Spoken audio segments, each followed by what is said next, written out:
Welcome to the High Rankings podcast, brought to you by Dispensary-Growth, the preeminent SEO agency only working with premium cannabis dispensaries. In our episodes, we bring you the most up-to-date strategies and tools for your dispensary's SEO game plan so that you can reach the top of the search engine rankings and capitalize on your growing organic traffic to increase your sales. A light-hearted mix of our daily lives and SEO knowledge will leave you laughing and informed so that you keep coming back for the next episode.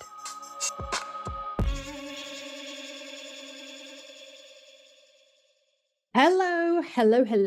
Welcome back to episode number 97 of the High Rankings podcast. With me, and this week, Charlie is back after his hiatus because he was really busy last week. We are back with a whole new episode. So welcome back. Nobody really missed you last week because we had a fantastic episode with Lisa Williams from the Toke Agency, who I love talking to her. She's so great. But we didn't miss you. We kind of had like a girls' power hour and we chatted and caught up. And I didn't miss catching up with you. Lisa's awesome, by the way. She's fantastic. Yeah. I mean, yeah, you were there for like the beginning of the catch up, but then you weren't there to actually talk to Lisa. So, you know. Anyway, what's new in your life?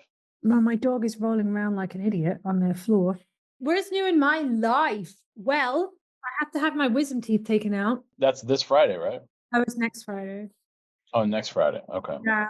It's one of those things I really don't want to do, but I need to do because, you know, who needs wisdom teeth? So that's freaking me out a little bit because I think sometimes a lot of it's like the fear of the unknown, you know? Well, that and somebody pulling teeth out of your skull. And not just any teeth, like the 4 biggest teeth in your mouth. Like these things are huge. Yeah. Like the roots of these things, they're massive. So we're a little bit freaked out about that. Not gonna lie, but that is next Friday. So we have another podcast that we'll record before then. So that's new. Had an emergency visit with one of my cats to the vet. That was a fun time. That was last week. He's much, much better now. The vet was insanely happy with his progress and how he's doing to the point that he doesn't need to see him again. I will say this, I have the best vet, like hands down, the best vet. There are like 4 or 5 other vets at this vet clinic that we've been going to for, 10 years now. All of them are great. I've literally never had a problem with anybody, but this particular one, he's just so good. I also had to take my Frenchie in yesterday. So I took my Frenchie and my cat. And my Frenchie does not like the vet at all. Not the person, the facility. She really hates it and she gets kind of like fiery. And they know this. I had the greatest vet tech yesterday and my favorite vet, and they just worked with her to make it such a positive experience, which up until then really hadn't been. And she did so well. The only time she got gnarly was when they went to take her blood because it was her annual checkup and she got gnarly. But I understand that, like you've got big needle in your hind leg. But they just worked so well with her and gave her as much of a positive experience as possible. And I genuinely think that that makes all the difference. And both the vet and I basically said, if we can just make it this positive whenever she comes in, I think she'll be a lot calmer each time. But she's got a clean bill of health. She's fine. My cat's fine, even though that was an emergency last week. What was that, Wednesday? I think it was Wednesday. Oh. Yeah, it was Wednesday. So, yeah, it's always cha-ching though, you know? Like, I was talking to my friend this morning about it. I was like, why is it whenever you decide, like, right, okay, I'm really going to, like, hone in on my spending, I'm going to save for this, or I'm going to pay this off, or whatever it might be, the universe says, nope, that is not going to happen. Instead, what's going to happen is you're now having to take 2 animals to a vet. That's 3 vet visits in a week, and cha-ching. Yeah. Yeah. It's always something that, or like my wisdom teeth, like cha-ching, like, it doesn't matter what you try and do, the universe will always hit you back and give you a dose of reality. So that was needed though. That was pretty gnarly with Cece. Oh, my cat, yeah, with Cece, yeah, it was crazy. And honestly, I caught it so quickly that he didn't really have time to get an infection or for a wound to get really bad. I literally must have caught it like almost as it happened. So that really helped. So there's that. Also, I went driving for the first time with daughter who has her learner's permit. My husband's been driving with her, but he's a terrible passenger. So he's not also the best teacher because he's a terrible passenger, if that makes sense. So I took her out on Sunday. That was the first time I had taken her out. And honestly, her biggest problem is confidence. She just doesn't realize that she has the skills that she has. And the other thing that I noticed, I think this happens with all learner drivers, is the minute that you make a perceived mistake or you make a mistake, it's a downward spiral and you just keep messing up and messing up and messing up from there, rather than like, oh, I should have been in that lane. Okay, I'll figure it out. It's like, oh, I should have been in that lane. Oh, now I forgot to brake. Oh, now I forgot to use my signals, so it's like a downward spiral. So we talked about that for a while, but she's actually a much better driver than I thought she was. So that was cool. Also, I do live in the land of the famous pub sub. Ooh, Because you've enjoyed a pub sub or two. But do yes. you know what? Up until Sunday, I had never had. Wait, say what? Do you know what I've never had up until Sunday? Oh, I thought you were going to say I've never had a pub sub before. No. I've had pub subs. This particular pub sub. Uh, Most famous pub sub of all. the buffalo one? Chicken tender pub sub. I've never had a chicken tender. Oh, okay. I have never had a chicken tender pub sub. Never. I Would you- got one on Sunday. It was banging. Yeah. Yeah, I think I smashed like 3 of those last time I was in Florida. It was legitimately banging. I was like, I don't know how this is going to go. I'm not sure if I'm going to like this or not, but we'll give it a shot, Whew, it was so good. So What kind of bread did you have? I just got the white bread. Okay. Oh my gosh, it was so good. It was delicious. So yeah, that's pretty much, I'm trying to think if there's anything really other than that that's like super new with me. Now I want one of those subs. Yeah, I think I had the buffalo. I'm pretty sure I had the chicken tender, and then I had the buffalo. Yeah. Yeah. They do all different kinds of flavors, and basically you can have them toss the tenders in whatever sauce you want. Because I saw they have a Parmesan sauce or Parmesan. I'm assuming it's a seasoning, but I was thinking, man, if they could make like a garlic Parmesan sauce, that would be it. I would definitely have them like toss the chicken tenders in that, then chop it all up, and then I put like ranch or maybe not even ranch, some kind of dressing down in the sandwich. Oh my God. You can do it a million ways. You can ask them. They'll give you like, even if it doesn't show up on the menu, like you can ask them like to change it. They're so great in there. I remember the sandwiches were freaking amazing, and they were also great like to deal with, like the whole experience. Like they were friendly, and I've never been here before, and like, where are you from? They're awesome. They were just fantastic. Great in there. Get yourself a pub sub if you ever come anywhere near. I know for sure Georgia has Publix, and I want to say South Carolina, but yeah, so delicious. That's about it for me. I've been reading a lot. I found potentially my new favorite book, which I sent to you to tell your girlfriend she needs to read it. Yeah, that's about it. What's new with you? So caught up with some old friends last week. We've been meaning to get together. We used to live together back in like 2008. We had this house in this area of Denver called Park Hill. Awesome house. Such a cool house. We fit like 5 dudes in there, and it wasn't mayhem, but it was pretty close. We're in the early 20s. We had kegs there every weekend. It was a nice neighborhood too. That was a very nice neighborhood. Our neighbors hated us, but it was good to catch up with him. I haven't seen him and his wife in probably 3 years. Oh, dang. Probably before COVID. Like we've texted here and there, just never got the chance to like get together. So that was fun. We went to a nice restaurant. Then we went to a piano bar, and I was a little banged up on Saturday morning, but it was fun. It was a lot of fun. Great dinner. That's probably my favorite restaurant here in Denver. It's very like intimate, very like, I'm a booth person. Yeah. Privacy. So it was just the 4 of us, and it was great. Great dinner. It's great to catch up with them. So saw them getting my bike dialed in. Lola, getting my I have a Santa Cruz downhill bike, so I'm getting that dialed in for the season. It's getting a little nicer here in Denver, so been buzzing around a little bit. Back on the ice, which is freaking awesome, 3 times a week. My body is slowly getting used to it because it's just damage. It's pure damage on your hips. Yeah. So I have to get used to the hour and a half of weighted squats that playing goalie basically is. So it gets in wicked shape. Like I can feel my legs getting stronger. You should have like pretty solid legs though, because you're a goalie. Yeah, and before I was hurt, I was biking a lot before then. Before I started biking, I was playing hockey so much. Like honestly, like not to be like over dramatic, but you should have some solid ass like thighs. I always felt like I could Goalie's very much like up and down, but it's very like it's intervals. So I always felt like I was in decent shape. And that's why I had such poopy pants when I got hurt, when I got injured. Everything just comes to a screeching halt. Like everything just stops. Mhm. So And that's it's quickly, it's scary how quickly oh yeah. you lose, whether it's flexibility or muscle mass or whatever it is. It's kind of crazy how quickly that you lose that. That makes sense. Yeah. Like, I definitely lost it. And it's slowly coming back because you can tell on the ice guys that are like didn't stop playing and I stopped playing, like you can tell. So I've been walking every single morning.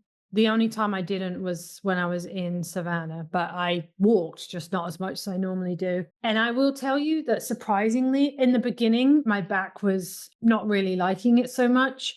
But now I'm going to touch wood, which I don't really have any. Oh, I have behind me. Hold on. My back, I don't have any pain in my back currently. And I haven't been able to say that for a really long time.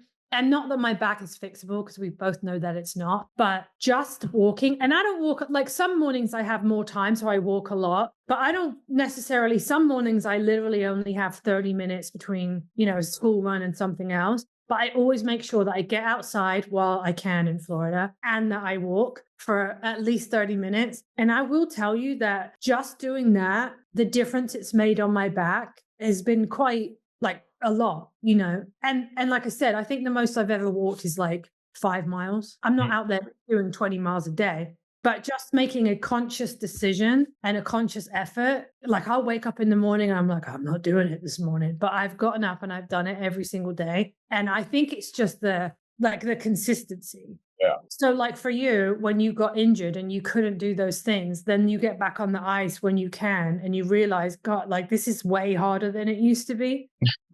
Just because it's so easy to get out of that condition.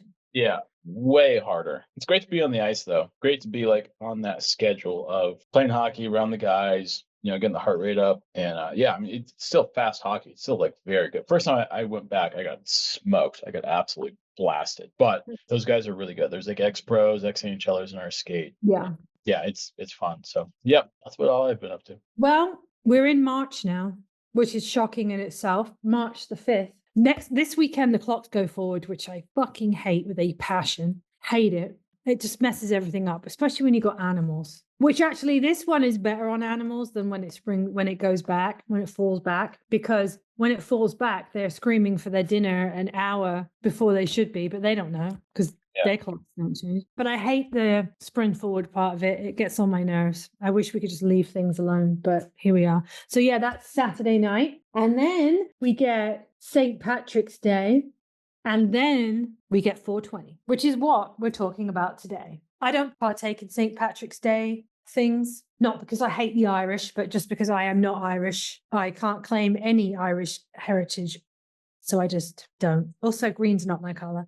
But then we go to 420, which is basically kind of a national holiday for those of us who are in the cannabis world. And it is probably, I believe, the biggest selling day that we have in our dispensaries, closely followed by, what do we call it? Green Wednesday? Is that what they call it?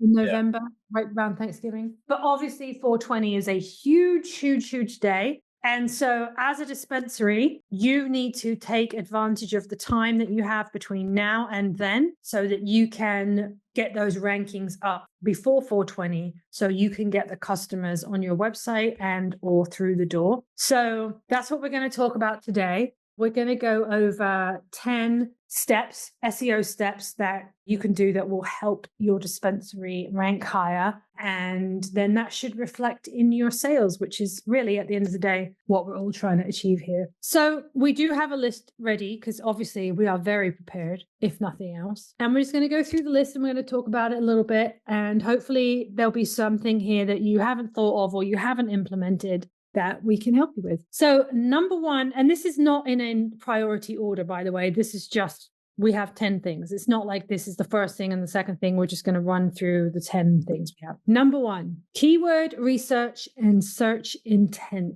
You want to explain that a little bit? So knowing what your user or potential customer or customers are searching for and getting your website to show up. So if somebody searches like dispensary near me, that's the very, very bottom of the funnel, like ready to buy some pre-rolls online and just go pick them up. Getting it in front of those customers versus like maybe like top of the funnel or like middle of the funnel, like education, like what's the difference between indica and sativa? Then maybe you have a blog post showing the differences between indica and sativa.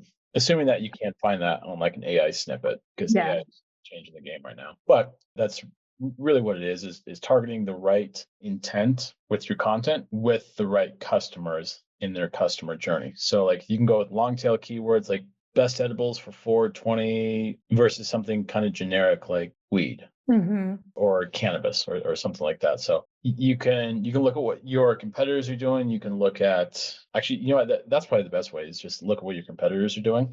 Because they're already doing it, right? So yeah, you want to beat them. Yeah. If you're not doing it, they are, and they'll just run away with all your customers. Yeah. Optimizing your website for high search intent, or pardon me, the correct search intent with high volume keywords is the right way to go. Yeah, that's very true. And we always talk about like checking out your competitors' stuff, but like if you're like not sure of which way you want to go in terms of how to tackle this 420, or you're just getting started with SEO, honestly, that's one of the best things you can do. Because if they're doing it and it's working for them, then there's no reason why you can't also do the same thing. So it's one of the first things we always recommend is, first of all, who is your competition locally? And then what are they doing and how successful are they? And then from there, you can do the same pretty much. Next up, super important, because this is how you're going to know whether you're successful in your 420 efforts or not. And that is tracking and measuring your performance. You should be tracking and measuring your performance anyway, because if you're not, why are you doing SEO in the first place? You don't know where you started. You don't know where you are. You don't know what your end goal is. Not really end goal with SEO, but you don't know what you're aiming for if you don't track your SEO efforts. So obviously, Google Analytics and Search Console are the things that you need to make sure you have set up and that are working properly so that you can monitor your traffic, and also that keyword performance that Charlie just talked about in terms of your keyword research and the keywords that you're using and the ones that you want to rank for. You can monitor that. And then also making sure you've got your SERP tracking tools that help you monitor your rankings and see where you're sitting. Without those two things, like, why are you doing any of this if you've got no way of understanding how effective your work has been? Yeah, if you're trying to lose weight, it's like not having a scale and it's not doing a before and after. So you want to benchmark where you are before you started and then like 30 days after you've put the work in. Yeah. And see your progress and keep track of your progress and have the right plan. Like just that we talked about having more than one tool in order to track, right? When you lose weight, you not only do you have the scale, but you have measuring tape. You have how your clothes fit. You have other people commenting, right? It's the same principle. You look at more than one metric, and it's the same thing when it comes to your SEO. You're going to look at more than one metric because you're looking at more than just one thing, obviously. So with that in mind, I would go into Search Console, look at your performance over the last 28 days. And then I would benchmark that against the previous 28 days. I'm literally pulling up Search Console as I say this. So when you pull up Search Console on the left-hand side, it says search results. And then from there, you can go 28 days and then you can compare it. You do the drop-down menu for more. You go compare the last 20 days. And then you can see your keywords, your pages. I don't think countries and devices. Devices are just going to be mobile. So look at your queries, keywords, and pages, and analyze and look at that data from there. And then in GA4, Google Analytics 4, on the left-hand side, if you go to reports, and then from reports, you go to acquisition, and then you can look at traffic acquisition sessions, and then you can look at the organic search arm of the website. So you can just filter it by there. And then you can peg that against the previous 28 days. Yeah. And you can also look at UTM tags, but I think just for simplicity, you can look at just the organic search. Maybe we'll do a future episode on. I'm sure we've already done an episode on it, but UTM tags let you see data from each individual GMB listing. Super helpful when they work properly. When they work properly, yes. It's a pain point for us. All right, moving on. We're going to talk about number 3 on our list, which is your technical SEO and your site health. So obviously, make sure that your pages are indexing correctly. And in order for them to index, you have to make sure that you have your sitemap done. Every time you have a page that you either create on there or you optimize or update a page, go ahead and redo your sitemap. So that's important. Also, you want to make sure that the page speed is good. You do not want your customers or potential customers clicking on your dispensary website and then waiting 5 minutes for the pages to load, because that's how you lose customers real quick. Make sure your website is mobile friendly. It is SSL secured, i.e. you see that little padlock come up on the URL. It's properly structured with your schema markup, and you can also crawl it for errors. You do a test crawl. I'm not really sure how this particular thing works because I don't do it. You could probably talk a little bit more about it using the HTTPS status.io. That's definitely more your thing than me. But basically what you're looking for is to make sure there's no errors that are coming up that are technical errors that will slow your website down or in any way prevent your customer from being able to purchase from you. So that's like, slow websites too much. Like sometimes you ever go to a website and there's just so much shit on the page that you don't even know where to go or what you're looking at. All those kind of things you want to basically ignore. Yeah. I know our colleague Brian has used this, HTTP status.io. It's too technical for me. It's a pretty cool tool. Really what you can do is, that's like telling you the heartbeat of the website. Really what you can do is, like you said, do a sitemap, and then you can run an audit, like using like Screaming Frog or like SEMrush, and get the general heartbeat there. And then you can look at Core Web Vitals. I think Core Web Vitals is going to the next point that we have. Yeah. So like page speed, but Core Web Vitals is very important. I'm getting ahead of myself, but yeah, make sure it's SSL secured. And if you use, there's like a little, I don't know about trick, but I guess tool you can use on Google. If you go to Google and put in site:/your domain, you can see all the index pages on there. And Google used to give you a page count. They don't anymore. I'm doing it right now. Just tells you what pages are indexed, what pages are really not indexed as well. So if you like put up a new piece of content and you don't see it on here, you can request indexing through Search Console. But that is a good tool to have. It's going to Google and again, do site:/your domain. Okay, perfect. So it doesn't give you the page count, but it will tell you what pages you have currently indexed. Correct. And then you can look at your competitors, and if you only have 3 pages of content, like a search results only goes to the 3rd page, and your competitor has like 12, then they're probably getting more traffic than you. Yeah. More customers. Definitely. Oh, yeah, for sure. They're going to be definitely ranked. Well, as long as their pages are optimized and make sense. And Yeah. So point 4, we've sort of kind of covered it with page speed and Core Web Vitals. I know in terms of your page speed, there's a bunch of different websites you can use to test your page speed. I know right here we have Pingdom, Pingdom, that we use for our speed test. And what you're looking for is your page to load in less than 2 seconds. And if it doesn't, you need to identify like what's slowing it down. And oftentimes it can be things like images that have not been compressed, those carousels at the top of web pages you see often, perhaps a video on there that hasn't been optimized properly. Those are the kind of things that you need to really look at, because those will stop a customer from shopping with you. I mean, it stopped me, it stopped you, it's probably stopped every listener that we have. As soon as it's slow, it's like, ugh. It's the worst. It's like, just make it. It's like, what's that movie where Steve Carell works at that electronics store, almost like a Circuit City, and he walks across the street and he sees that lady that sells product, but only on an eBay store. Like her product is in the store, but 40-year-old virgin. Yeah. And Jonah Hill's like trying to buy the shoes, and he's like, "You're making it really hard right now. Like I have the money. You just give me the shoes." And she's like, "Oh, I'm sorry. It's weird." Yeah. That's what it's like. You're making it really hard for people to find your website when it loads slow. You have all this shit on the screen that like nobody really wants. Just give your customers and visitors what they want, which is cannabis flower, pre-rolls, concentrates, edibles, and access to your menu. And that's it. And just make it load fast too, whether that's website hosting or a CDN. Just make that really clear on your website. Nothing worse than a slow website, that's for sure. All right, point 5. We are halfway through almost. I like the way you've called this the three kings of SEO. I like that.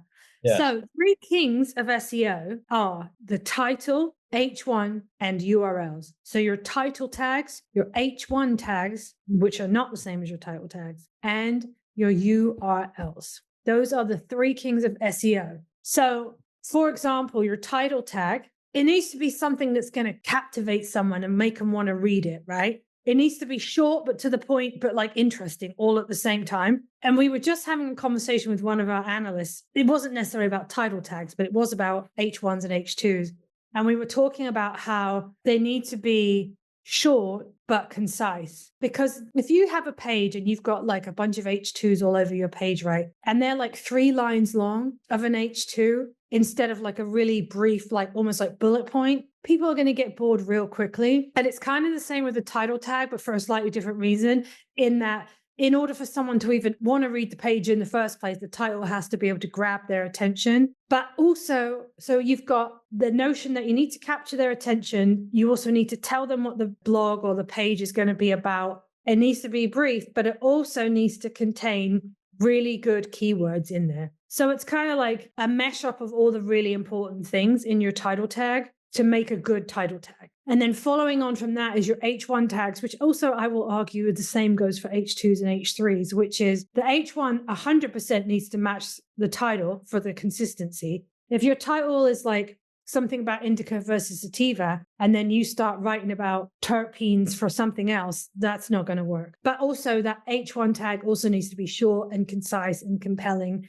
And keywords. So it's like, it's a balance, and it does take, if you're new to it, it will take practice and it will take time. But the more that you stick at it, the easier it becomes for you to identify what that looks like for you and your dispensary and the way that you like to write your content. But if you're new, it can be kind of daunting, but it will come to you. And then lastly, the last of the three kings is your URLs. They need to be short, also keyword with a keyword in there, and they need to be consistent. So we often talk about it being like a filing cabinet, and then you have the filing cabinet itself, and then within that you have a drawer, and then within that you have your files. So for example, if you have like if you have blogs, it needs to be like your website name /blog/ whatever that blog is about, right? Consistently, every single blog page needs to be website /blog/ whatever that page is about. It's for consistency purposes. But then whatever that page is about needs to be a keyword, but it's focused specifically on that page. So for example, website name /blog/ 420 cannabis deals. So short, concise. Let's not drag this out and go website /blog/ we have the best 420 marijuana dispensary deals you've ever seen in your life. Like that's not going to work. So short, keyword based, and consistent.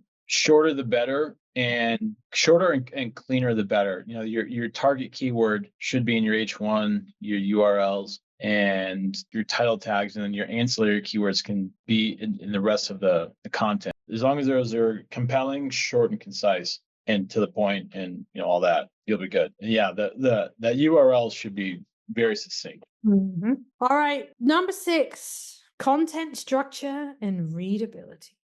Keeping in line with having succinct title tags, H1s and URLs, your H1, your H2, and your H3s, those should be clean and concise as well. There's a certain page hierarchy. You can't have 5 H1s on a page. It kind of look weird too. It's not exactly the best. It's not Google's best practice to have 5 H1s on there. So you should have 1 H1 at the very top. Yeah.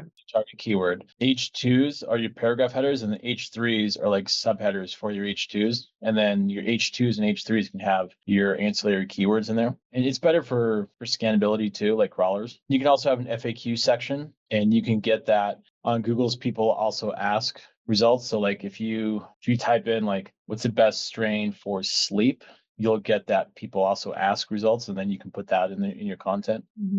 And really, it's just about keeping everything clean, following a template. I don't like the word template. Following a certain structure to get the best results. And that structure is clean, no bullshit, and just gets your point across. Yeah, it is really about keeping those pages clean, but like make people want to read it, make them want to come back for the next blog, Yeah. Because, you spend a lot of time researching the keywords and writing the content and imaging and optimizing those and things. You actually want people to read it. Right. I was only rereading it, but yeah. All right. Number 7, on-page optimization. So this includes like your meta descriptions. Well, we just kind of briefly touched it. NLP, we just talked about this yesterday, actually, weirdly enough. Natural language processing. So you want to write it for somebody to read, like easily, not write it for somebody who's got a Harvard level education in like, I don't know, something crazy to be able to understand what you're saying. You want to, and for it to read naturally as well. If you have any, like, make sure that you're answering whatever question it is you're answering within your content, that you're actually answering the question and you're doing it directly. So, for example, what is indica? Or how is indica different from sativa, right? You want to answer that question within your content. That's what we're doing here. But at the same time, you want to make sure your content remains simple. It's easy to read, it's easy to digest, and that the people who come away from that actually get something out of it. So don't write it for some neuroscience Harvard PhD student. That's what we're saying. Yeah, just keep it simple and easy to read. Yep. That's it. So next one is link building. That includes internal and external linking. Internal links are basically like quick wins when done right. You can see like pages that are underperforming, and you can contextually add internal links within 3 clicks to the homepage, so they're not too deep buried in your website. You can check Search Console and of course Google Analytics to see what pages would benefit the most. And then when you link off page, you want to open up to a new window, and you want those outbound links to have credibility when linking to those domains. So like not like, I don't know, some like random blogger in like No Shots of Greeley, Colorado right now, but I think there could be more like reputable sources. So generally speaking, you'll find hopefully good reputable sources and good domain authority websites, the top 3 of Google, and you can usually just link from there. Perfect. All right, we're coming down to the wire now. Good Lord. And everybody's favorite backlinks. Yes, you want to build like local citations and everything. I think that's a little deep for cannabis operators. Yeah. Avoid spammy links. You want your GMB up. You want your Yelp up. If you're on Weed Maps, it's like whatever. But, you want that up. But it's backlinks at this level it's better to have quality versus quantity. So you want quality backlinks and local citations, not just like a bunch of shit backlinks that could be toxic and potentially harm your website. I was going to say, because obviously if you aren't checking the quality of your backlinks, you could end up actually really harming your website. Yeah. If you have a bunch of shit ones on there. So yeah, you have to be careful with those. All right. Number 9, user experience and mobile optimization. We've kind of touched on this several times, honestly, but Google likes to see and will reward websites that do have a really good user experience or UX. Avoid a lot of pop-ups. I do know that frequently with dispensaries, for example, you may get a pop-up just double checking age. I fully understand that, but I'm talking outside of that. I'm talking about once you land on the homepage. I don't want to be hit with a pop-up every single time I try and click a page. I cannot, I don't want to do that in my normal life, let alone do that with a dispensary. Like, there's just some websites that every time you even click anywhere, something pops up. No, I don't want to chat to you. I don't want to chat to you. Nope. For the 3rd time, I don't want to chat to you. Like, deals of the day and enter your zip code, and it's like just soft. I will lose my mind. I just don't have the patience for it. So thanks, but no thanks. If there's something really important you want to tell me, you can effectively do that on a homepage or have a sidebar or something. But for it to keep popping up literally every time I click a page, I'll murder someone. So I don't want to see it. Your customers don't want to see it. Potentially going to slow down your website. So let's not do that. Also, these days, more people are buying things on cell phones than they are on computers and laptops. So having a mobile-friendly website is more important than ever. And that will not change. That will never change. Whether they're on a tablet or a phone, you just have to make sure that it's mobile-friendly. You could literally be anywhere and order your cannabis products these days. And that's what people want to do. Maybe they're just left work and they're sitting in the car park in their car and they want to pick something up on the way home. and they're going to order it right then and there. Like, you need to make sure that that is as quick and easy and as painless as it can be for them to do it. Just period. But that's with literally anything now. You should be really focusing to make sure that that's solid. I think that's about it. Optimize for websites. Yeah, I think that's about it. I'm going to let you do the last one since it's the last one. Yeah, it's like lifting weights or like losing weight, lifting heavy weights, watching your diet. It's not I'm just going to lift weights for 1 week and expect my entire body to change. It has to be done months over months over months over months, ideally years over years. That's where you see the biggest improvement. But all in all, SEO isn't one and done. You want to keep things fresh. You want to keep acquiring good backlinks. Once your website is like dialed in from a technical perspective, it's not set and forget it, but you don't have to worry about slow page speed and your hosting and all that. You want to have good relevant content up weekly. You want to keep an eye on it on performance, and you want to optimize it, if not day over day, then week over week. And especially now with 420 coming up, you want to get rid of like old shit content that's not going anywhere. You want to make sure your website is lean and high performing. Run a couple audits a week, ideally 2. Keep everything in high performance. Just keep it in that state. It's hard to get there when you're in that kind of momentum of like, our website's cranking right now. But once you're there, that's when you see like serious results. So I'll just say that SEO isn't one and done. You have to touch it at least every day, at least. Really. Yeah.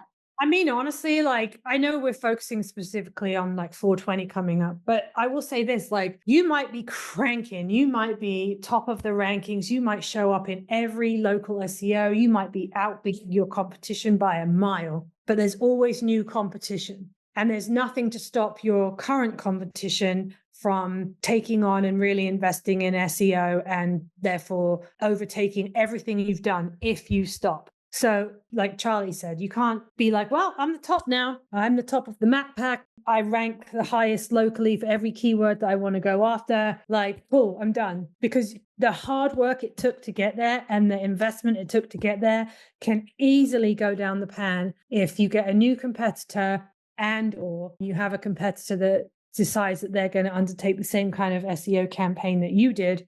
And all of a sudden, everything you were ranking for no longer is yours. You're not number one. So, right. But with that said, we are coming into 420. We're like, I don't know, 5 weeks away or whatever we are. Now's the time. If you haven't run an audit in a hot minute, do it. If you haven't optimized any pages recently, do it. If you haven't made sure your links are working, get them working. Make sure that all your product is available for your customers to be able to see. Take this time now in the next week or so to really hone in on that. Because waiting until 419, well, actually 420 is Easter Sunday. So let's say we're aiming for 419 really to be the big one this year. You don't have as much time to get this work done and then start ranking. So, which is why we're doing this episode now. So that's the time to really start honing in and getting it all optimized. Yeah, don't wait, because your chances are your competitors are already pushing this pretty hard. 100%. They are. They've already figured out what deals they're running, what specials they're running, what they're pushing. And if they're all working on their SEO, then they're already doing it. So, all right. Well, that is going to close out this week's episode. You can find us on LinkedIn. You can find us on YouTube. You can find us on Instagram. You can find us on Apple Podcasts. You can find us on Spotify. And on any of those things, you can like, you can comment, you can subscribe, you can review, you can ask questions, you can let us know anything we've told you that's been helpful. You can give us a quick case study of how something we advise you to do really paid off for you. If there's anything you would like us to cover, we would be more than happy to do so. I think that's it for now. And we'll be back. We are closing in on our 100th episode. Because this was 97. I believe next week we have a special guest, right? Yeah. That's 9. Then 2 more episodes will be 100. So hopefully we'll have a party or something. I don't know what we're going to do with that. But yeah, maybe we'll reflect back on things. Maybe we do it in person. What do you mean in person? I mean, like, we're in person doing it. Oh, like together? Yeah. Oh, one of us won't survive that. Yeah, you're probably right. I would be cool though. That would be pretty neat to do that together. That'd be cool. I don't think we've done that. No, we haven't. We've never done a podcast together. No, we have never been in the same room doing a podcast. Last time I think it was Chicago. Was it Chicago? That was the last time we were together. We last worked together? No, the last time we were together was Savannah in September. Oh, yeah. Well, I don't think we did any work then. No, we didn't. The last time we did any work together was Savannah, but that would actually be pretty cool. We'd have to hop on that like soon though, because that's a few weeks away. All right, cool. I'll talk about that offline. But anyway, yeah, everybody have a great week and enjoy the clocks going forward. Ew. And we'll be back with episode 98 next week. And in the meantime, don't forget to give us a like and a comment and a subscribe. Thank you. Peace. And that's a wrap for today's episode of the High Rankings podcast, brought to you by Dispensary-Growth, the preeminent SEO agency for dispensaries. Thank you for tuning in. We hope you found value in the insight and the tips we shared. If you did, please hit that subscribe button. And if you're feeling super generous, we would love it if you left us a review. If there's a specific topic you'd like us to cover in a future episode, or if you have any questions, you can go ahead and find us on LinkedIn or YouTube. We'll see you next time.